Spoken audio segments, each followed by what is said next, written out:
신약성경 63면에 있는 마가복음 6장 32절로 44절까지의 말씀을 한 절씩 교독할 때 제가 먼저 32절 보겠습니다. 이에 배를 타고 따로 한적한 곳에 갈새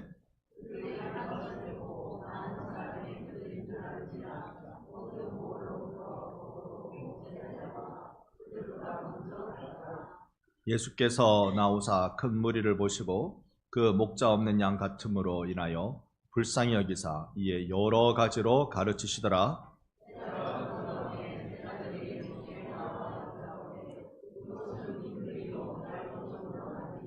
무리를 보내어 두루 촌과 마을로 가서 무엇을 사 먹게 하옵소서.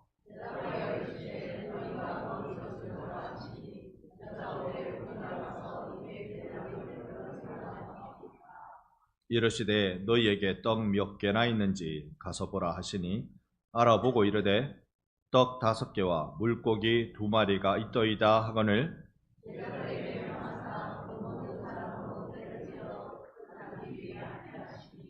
때로 100명씩 또는 50명씩 앉은지라.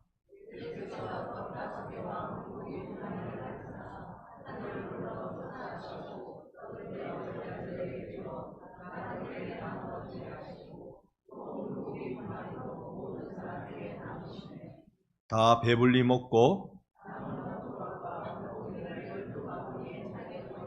함께 봅니다. 떡을 먹은 남자는 5,000명이었더라. 아멘. 할렐루야. 아멘. 아멘. 여러분 날씨 이렇게 추운데도 여러분 주님을 만나러 오신 여러분 보니까 여러분 정말 예수님을 사랑하는 분들이시네요. 좌우로 인상합시다. 사랑합니다. 존경합니다.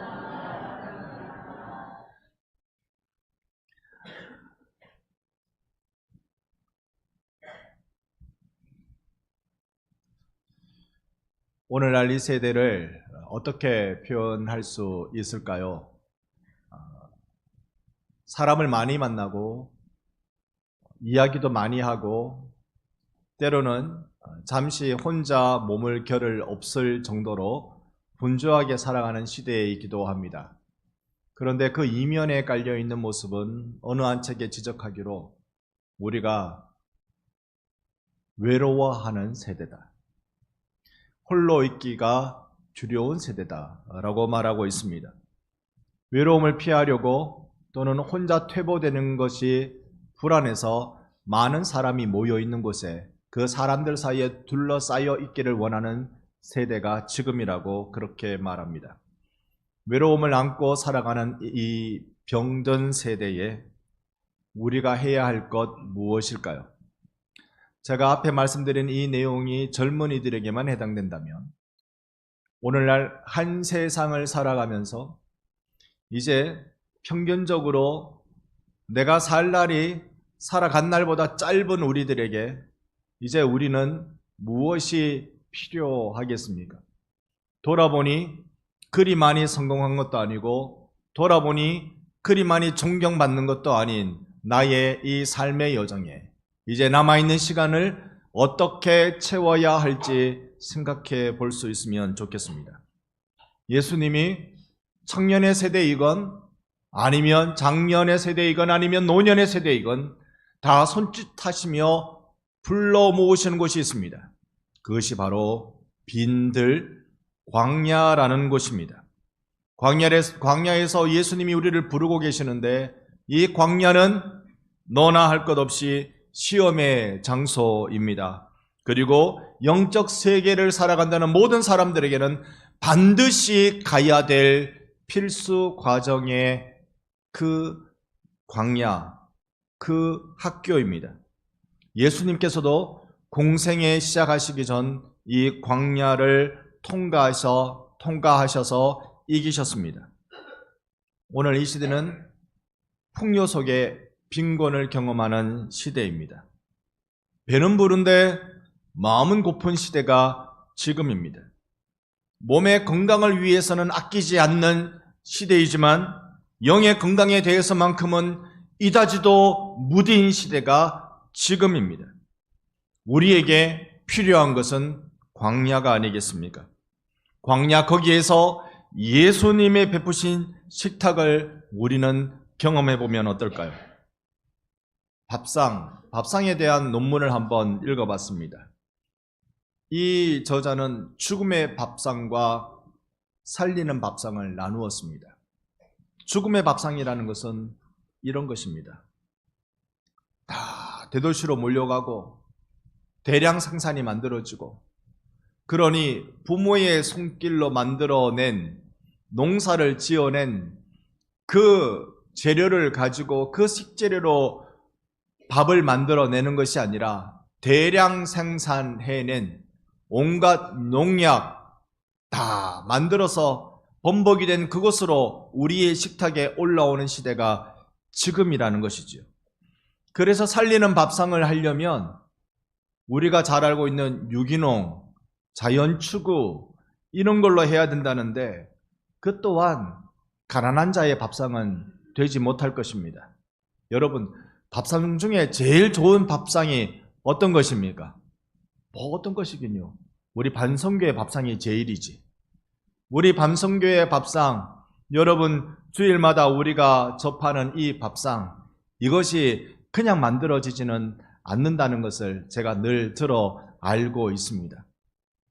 어떤 이는 한 주 내도록 고민하고, 어떤 이는 집에 텃밭에 길러낸 걸 걷어오기도 하고, 어떤 이는 자기가 알고 있는 모든 것 경험을 다 동원해서 조리하기도 하고, 열심으로 우리 성도들을 먹인다는, 살린다는 일념으로 우리 그 식사조 당번 배당받은 우리 요전대 분들이 크게 수고해 주신 것 잘 알고 있습니다.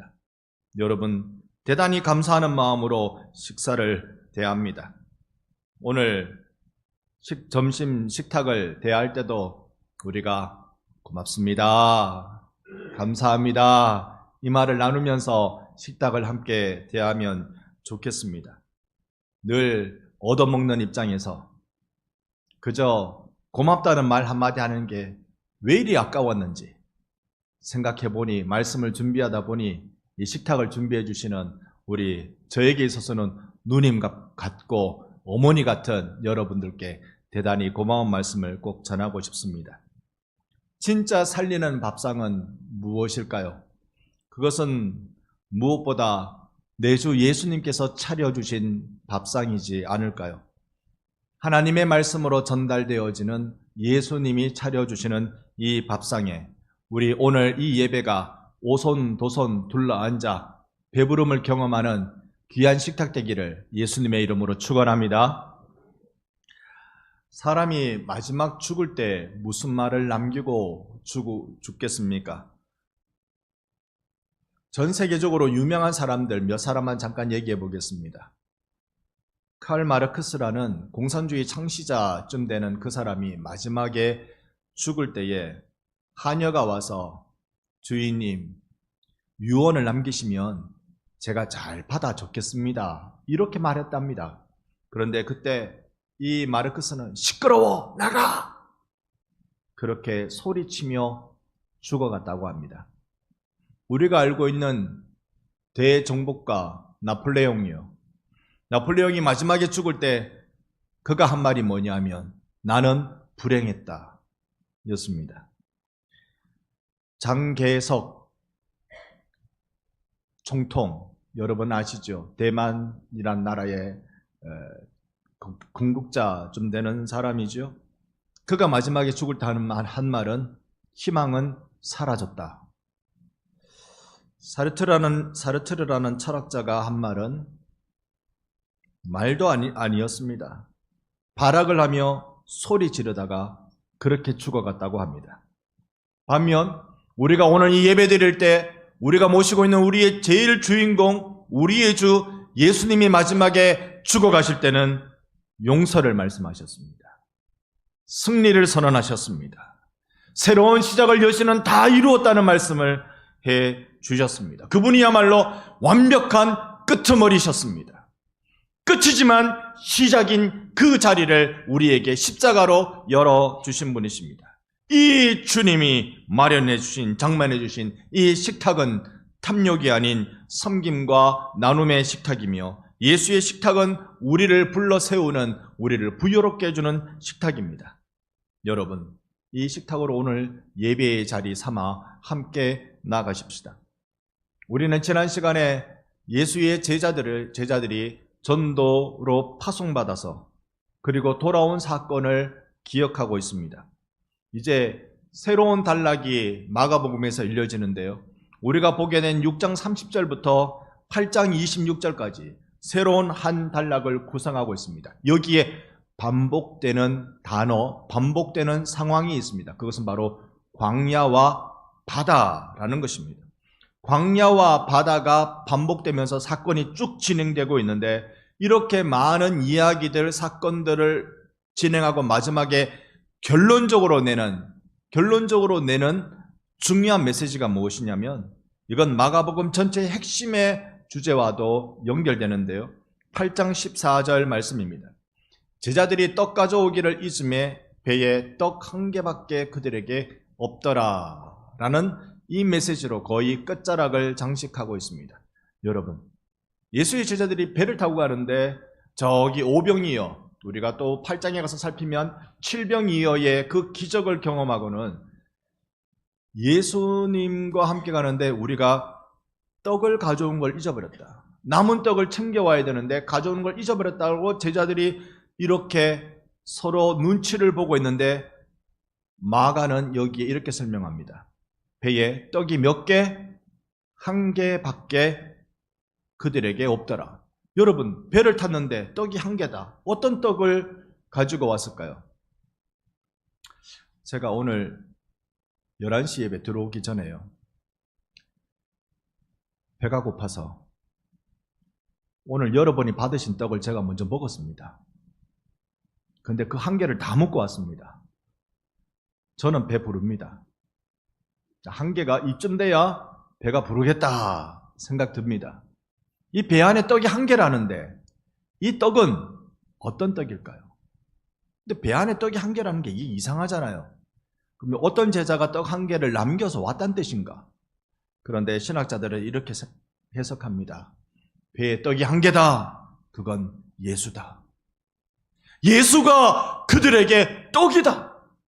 내가 생명 양식이라고 말씀하신 그분이, 이 배에 12 제자들과 함께 앉아 계신 예수, 그분이 떡이다. 여러분, 오늘 우리를 먹이시기 위해서 하나님이 보내주신 생명 양식의 떡 되시는 예수를 여러분도 만나고 여러분도 그분을 먹는 놀라운 은혜가 있기를 예수의 이름으로 축원합니다.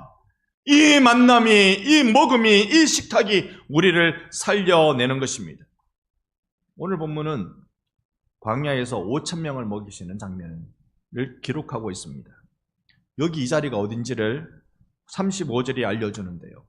때가 저물 때에 제자들이 예수께 나와 여짜오되 이곳은 빈들이요 날도 저물어 가니. 자, 여기에 중요한 요소들이 있습니다. 장소는 어디예요? 빈들이에요.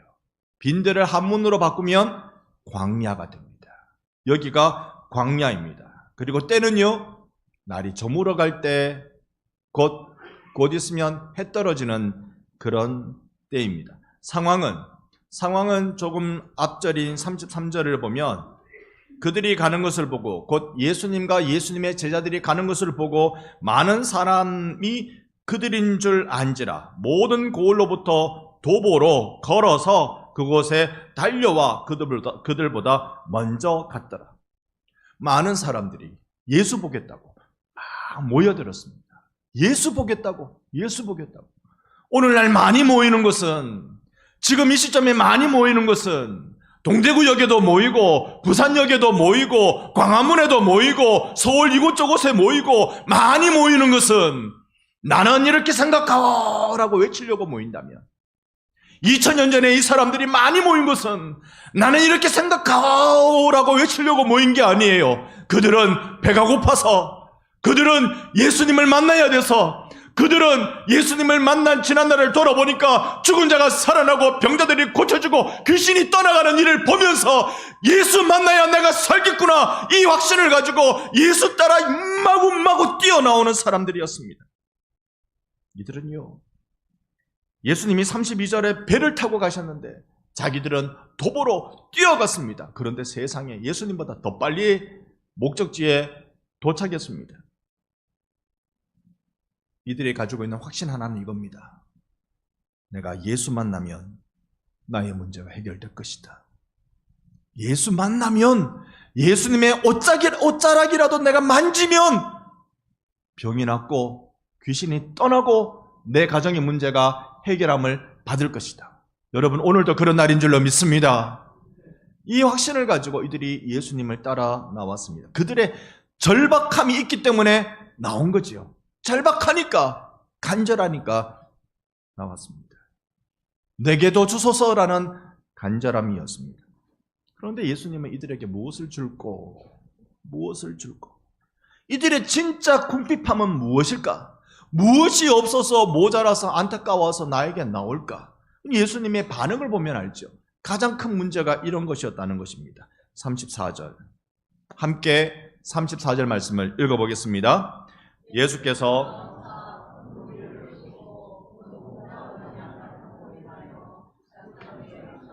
이에 여러 가지로 가르치시더라. 아멘. 예수님 가르치신 게 하나님의 나라이고, 하나님의 나라를 가르치실 때 예수님이 그들을 보며 어떤 감정을 가지셨다고요?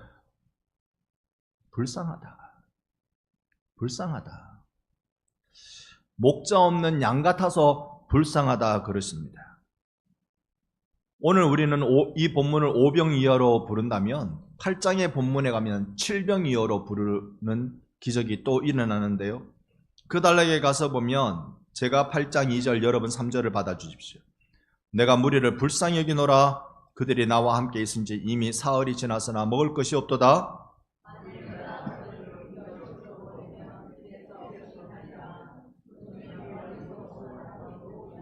아멘. 목자 없이 방황하는 그들을 보면서 굶어 기진한 인생이라고 표현해주고 있습니다.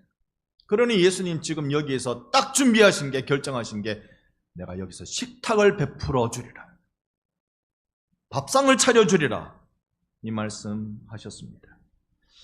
오늘 이 예수님이 우리의 예배 가운데 오셨습니다.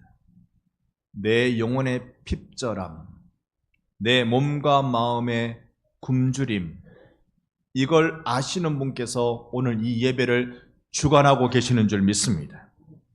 사람들은 정신없이 뛰어왔어요. 배를 타고 가시는 예수님보다 더 빨리 뛰어 도착할 정도였습니다. 그들이 이렇게 온 이유가 뭐라고요? 병을 고치고 삶의 문제 해결함을 받고, 그런데 예수님이 보실 때는 진짜 문제는 뭐냐면 너희들이 몸과 영혼이 굶주려 있다. 아닌데요, 나는 많은 사람들을 만나고 내 친구가 많고 나는 SNS를 많이 해서 외로울 겨를이 없는데요. 아니, 너는 내가 보니까 몸과 영혼이 굶주려 있어. 오늘 스스로 굶주려 있다는 것을 발견하는 여러분들에게는 하늘 아버지께서 하늘 문 열어주시사 생명 양식을 부어주시기를 간절히 바라고 소망합니다. 숨차고 기진한 이들마다 주님이 거두어 주시기를 소망합니다. 다시 오늘 우리네 본문 6장 37절로 돌아와서 보면 식탁을 베푸시겠다고 주님 말씀하실 때 너희가 먹을 것을 주라, 제자들에게 말씀하시는 거예요.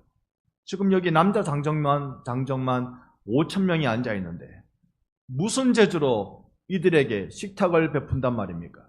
아니, 우리 중에 이 자리에 100명 남짓 앉아 있는 이 11시 예배에 오신 여러분들을 향하여서 어느 한 사람이 오늘 제가 이분들에게 점심 식사 한번 대접하겠습니다, 이렇게 쉽게 말할 수 있는 이가 누가 있습니까? 한두 명이어야 말이죠. 대여섯 명이면 그렇게 할 줄 몰라도 5,000명이 모여있다? 그 제자들대로 어쩌란 말입니까? 그때 예수님께 제자들이 예수님, 어림잡아 살펴도요 200데나리온이 필요합니다. 한 데나리온이 성인 한 명이 일해서 버는 임금이라니 요즘으로 치면 거의 1년 연봉이 필요하다 이 말이잖아요. 그만큼이나 많은 돈이 필요합니다. 이건 불가능한 일입니다라고 말할 때 예수님이 너희들이 가지고 있는 게 무엇 있느냐? 그때 내민 게 물고기 2마리, 보리떡 5개였습니다. 마가복음에는 설명하고 있지 않지만 다른 복음서에 보면 이건 한 아이의 도시락이었다고 설명해 주고 있습니다. 자, 우리는 예수님이 이 조그만 도시락을 가지고 무엇을 하실까? 성경을 사랑하는 자, 성경을 읽어가는 자는 이미 다 알고 계시겠습니다만 모른다면 이건 이상한 노릇입니다. 그런데 갑자기 예수님이 여기에 앉아있는 여기에 이 5,000명 넘는 이들을 때를 지어 앉게 만들어라. 예수님 손에 들려지는 물고기 2마리, 보리떡 5개가 기적을 일으킨다는 걸 우리는 알고 있습니다. 여러분의 섬기는 헌신이 주님을 사랑하는 그 봉사가 하나님이 들어쓰실 때 기적의 응답으로 주실 줄로 믿습니다. 찬양대의 찬양이, 우리 여전도의 회원들의 봉사가, 우리 주일학교 교사들의 헌신이 비록 물고기 2마리, 보리떡 5개, 우리가 어마어마한 것 같지요? 어마어마한 것 같지만 이건 아이 도시락밖에 안 되는 그 작은 것, 딸그락 독시락 통박 하나밖에 안 되는 그거밖에 안 되는 우리의 연약함이지만 주님 손에 붙들리면 주께서 생명 살리는 일을 충만하게 풍성하게 해 주실 줄로 믿습니다. 이 일로 우리를 초대하시면서 39절에 보니까 모든 사람으로 때를 지어 푸른 잔디 위에 앉게 하셨습니다. 우리가 상상해 보니 참 아름다워요. 때를 지어 푸른 잔디 위에 5,000명 넘는 사람을 50명씩 100명씩 앉게 하십니다. 여기서 예수님이 밥을 퍼주시는 식탁의 기적을 베풀고 계십니다. 여러분, 우리네 말에요, 먹을 것 가지고 하는 말이 많다는 거 오래전에 한번 말씀드린 적이 있습니다. 식구, 이건 우리말이 아니라 한문이라고 말씀드렸는데요. 식구가 뭐라고요? 먹는 입, 이게 식구입니다. 그러니까 진짜 식구는 밥을 같이 먹어야 돼요. 같이 밥을 먹어야 돼요. 자, 우리말에 먹는 것과 많이 관련된 거, 오랜만에 만나서 하는 인사, 밥 먹었나? 밥 먹었나? 고마울 때 하는 인사, 나중에 밥 한번 먹자. 처녀 총각이 만나서 하는 인사, 밥 한번 드실래요? 그렇게 하는 거죠. 반대로요, 화가 날 때도 먹는 거 가지고 얘기합니다. 누군가를 혼낼 때, 너 오늘 국물도 없어. 일이 잘 안 풀리면 아이, 밥맛이다. 밥맛도 없다. 얄미운 사람 만나면 다 된 밥에 잿뿌리네. 그리고요, 이건 답답한 사람 만나면 하는 말이, 아이고 이 밥통아. 우리는 밥하고 늘 관계 지어가면서 살아갑니다. 먹고 마심이 어떤 이가 쓴 글에 보니까 생물학적인 영양 공급만이 아니다, 그 이상의 의미가 있다 라고 했습니다. 즉, 사회적으로 신분 관계가 먹는 것에 드러나는 것입니다. 우리는 아무나 하고 먹지 않아요. 나와 관계 있는 사람, 때로는 나와 비슷한 사람 찾아서 밥을 먹습니다. 그리고 우리가 이 밥 먹는 것을 통해서 나와 다름은 포용하기 위해서 밥을 먹습니다. 그 사람을 품기 위해서, 또는 그 사람을 배쳐가는지를 밥 먹는 것을 통해서 보면 알 수 있습니다.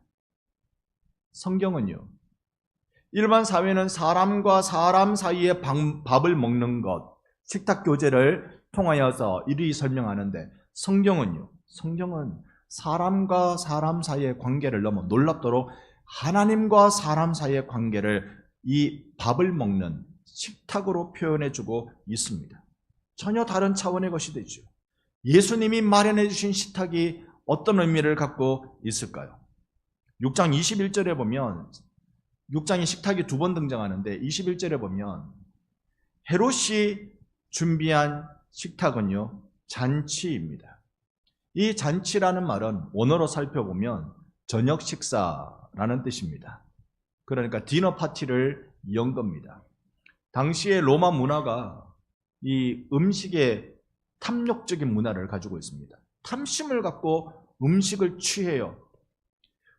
맛있는 거 먹을 때 우리가 제일 안타까운 게 어떤 게 있습니까? 여러분, 맛있는 음식을 대할 때 제일 안타까운 게 어떤 것이었습니까? 저는 제일 안타까운 게 위가 하나밖에 없다는 거였습니다. 한 그릇 더 먹을 수 있겠는데, 20대, 30대 교회 부목사로 있을 때요, 교회에서 한번 어떤 집사님이 밥을 냅니다. 어떤 장로님이 밥을 냅니다. 그럴 때 딴 데 아니고 뷔페 식당을 데려가면요, 제가 그때 제 스스로 헤아려 보니까 보통은 8번을 다녔습니다. 지금은요, 2번 이상 다니기가 좀 어렵습니다. 그때 8번. 지금은 위가 줄었나? 그건 아닌데, 여러분, 맛있는 음식, 맛난 음식, 이걸 탐욕적으로 먹는데 로마 귀족들은 그놈들도 위는 하나밖에 없을 거 아닙니까? 그러니 먹고 나가서 꽥꽥거리고 또 먹고 나가서 꽥꽥거리고 그렇게 음식에 대한 탐심을 부렸습니다. 그런데 예수님이 마련하신 겁니다. 39절에 보면 제자들을 명하사 그 모든 사람을 어떻게? 때를 지어. 우리 성경에는 때를 지어라고 해서 조금 의미가 확 드러나진 않는데, 원어로 보면 이게 심포지움이라는 뜻입니다. 향연이라는 뜻입니다. 이건요, 축제의 만남을 의미합니다. 이 50명, 100명 때를 지어서 여기 이 예수님이 만들어주신 오병이어의 식탁을 나누는 이 사건을 성경이 뭐라고 설명하는 거 하니, 축제의 만남이다라고, 향연이라고, 신과의 잔치가 열려졌다는 것을 우리에게 보여주고 있습니다. 큰 차이점이죠. 광야에서 기진한 그들에게, 절박한 필요가 있어 쫓아온 그들을 향하여 주님이 그들을 불러 모으시사 이 빈들에서 축제를 열어주고 계시는 것입니다. 이 축제는요, 예수님이 당신의 살을 떼어주시고 피를 쏟아주셔서 하늘의 생명 양식으로 나를 먹이시는 예수의 식탁이 된 것입니다. 여러분, 이것이 오늘 우리가 누리는 식탁이라는 사실을 기억해 주십시오. 오늘 이 예배에서 우리가 누리는 식탁이 예수께서 당신의 몸을 떼어주시고 당신의 피를 쏟아주시는 그 은혜의 식탁이 되는 것입니다. 우리 교회의 예배는 예수의 살이 없이는, 예수의 피가 없이는 조금도 만족함을 누릴 수 없는 예배인 것입니다. 아무리 여러분의 감정을 만족시키고 아무리 여러분의 지성을 만족시킨다 할지라도 예수의 피와 예수의 살이 없이는 우리는 영적인 부유함을 누릴 수가 없는 것입니다. 오늘 예수의 마련해 주신 거룩한 은혜의 식탁에 여러분 감격하며 함께 둘러 앉으십시다. 이런 자들이 누리는 고백, 이런 예수의 핏값과 살값을 통하여서 얻어 누리는 이 만찬을 누린 자가 하는 고백, 그것이 시편 23편의 1절 말씀이죠. 함께 고백해 봅니다. 여호와는 나의 목자시니 내게 부족함이 없으리로다. 아멘. 아멘. 예전에 어느 목사님 주보 설교처럼 말입니다. 여호와는 나의 목자시니 내게 부족함이 없으리로다. 그거면 됐지 뭐. 그거면 됐지. 여러분, 하나님 한 분으로 충분한 줄로 믿습니다. 우리들에게 하나님 한 분으로 과분한 줄로 믿습니다. 그 주님을 우리는 이 식탁에서 만납니다. 밥 먹는 자리에 가보면요, 조용히 잘 안 먹어요. 먹을 때 어떻습니까? 온갖 이야기를 다 합니다. 저는 사실 좀 반대입니다. 밥 먹는 자리에서는 별로 말을 잘 못합니다. 제가 말을 잘 안 하는 이유가 있어요. 밥 먹는 자리에서는 말을 잘 안 하고 먹어야 맛있는 건 제가 다 먹습니다. 조용히 먹습니다. 근데 식탁의 자리에서 말을 많이 하시는 분들을 보면 얼마나 재미나게 막 말들을 많이 하시는지. 그래서 뭐가 들어가야 이 기분이 좋아지고 말할 생각이 나고 그런 것 같습니다. 왁작지껄한 그 식탁에서 이루어지고 있는 일들을 우리 한번 보십시다. 41절, 예수께서 떡 5개와 물고기 2마리를 가지사 하늘을 우러러 축사하시고 떡을 떼어 제자들에게 주어 사람들에게 나누어 주게 하시고 또 물고기 2마리도 모든 사람에게 나누심에. 여러분, 이 장면을 어떻게 설명해야 될지 모르겠습니다. 예수님이 마법사이신가? 떡을, 이 도시락에 들어있는 떡이니까 요만할 거 아니에요. 우리로 치면 동그랑땡 5개. 요만한 거 들고 예수님이 하늘을 우러러 축사하시고 떼어서 주시는데 계속 나오는 거예요. 저는 이거 상상해보면요, 이래도 안 돼요. 여러분, 이렇게 해가지고 5,000명을 언제 먹인대요? 이렇게 해가지고. 그러면 이건 이렇게 돼야 되는 건데, 이렇게 돼야 되는 건데, 이야, 전 그 장면이 얼마나 신기했을까. 그 본 사람들은 참 그 눈이 복되다 싶습니다. 그렇게 예수님은 그 떡과 그 물고기를 5,000명 이상 먹을 수 있도록 나누어 주셨습니다. 어느 만큼 나누어 주셨을까요? 예수의 베푸시는 하늘의 신령한 은혜와 땅의 기름진 은혜가 우리가 누리고 있는 것인데, 여러분 얼마만큼이나 나누어 먹었을까요? 오늘 이 예배 공간에서, 이 시간에서 우리가 동일하게 누리기를, 갑절로 누리기를 우리도 동일하게 원하는 것인데, 그게 어느 정도 누리면 그럴까요?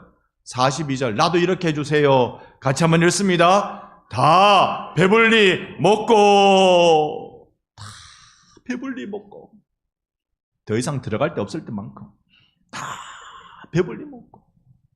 오늘 반성 식탁도 여러분 다 배불리 먹고, 반성 예배도 여러분이 다 배불리 먹고, 배불리 먹는 일.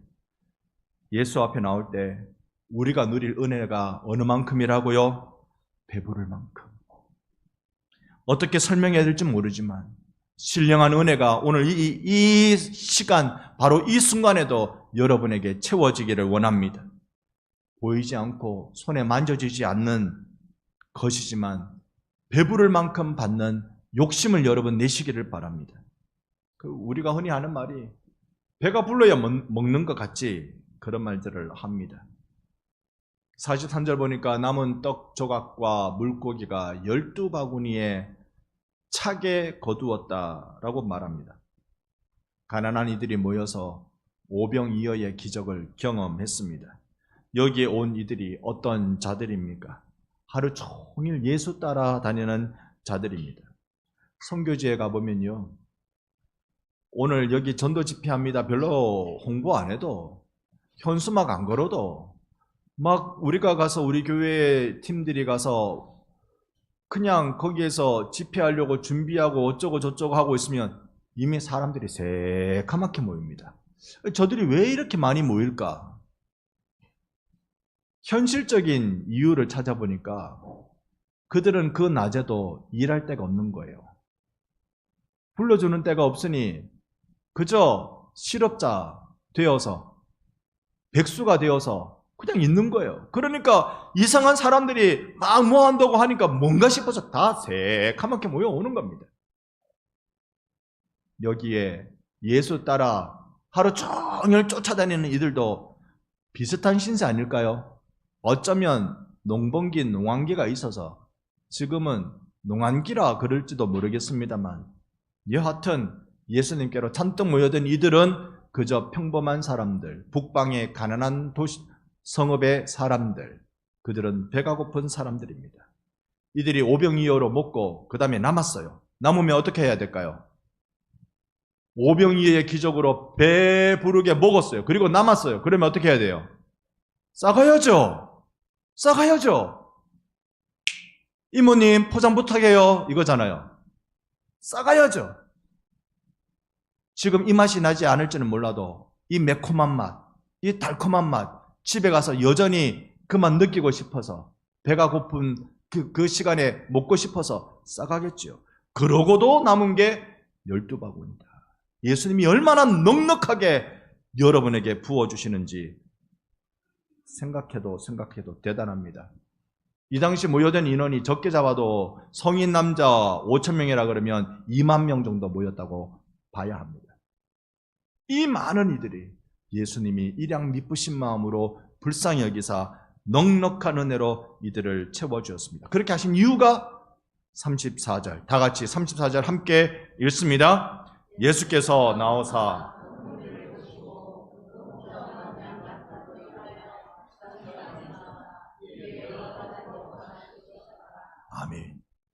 예수님은 여러분을 보면서 불쌍히 여겨 주시는 분이십니다.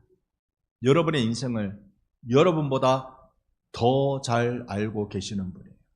얼마나 수고했는지, 얼마나 힘들었는지, 얼마나 지금도 해결점을 찾지 못해서 방황하고 있는지 잘 알고 계세요.